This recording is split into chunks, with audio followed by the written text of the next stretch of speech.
بسم اللہ الرحمن الرحیم۔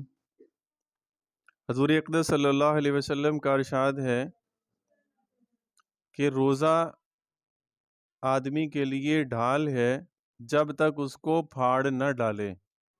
روزہ آدمی کے لیے ڈھال ہے۔ جب حضور صلی اللہ علیہ وسلم کا نام آئے تو ایک دفعہ اگر اونچی آواز میں کہہ دیا تو بار بار پھر آپ جو ہے نا وہ آپ منہ کے اندر بھی کہہ سکتے ہیں۔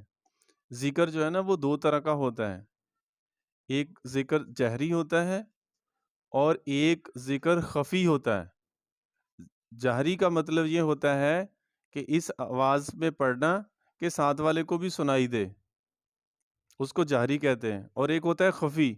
خفی ہوتا ہے جو دل کے اندر ہی پڑھا جاتا ہے، جیسے کوئی ذکر کر رہا ہے وہ پتہ نہیں چلتا کہ یہ کیا کہہ رہا ہے، کیا کر رہا ہے۔ اب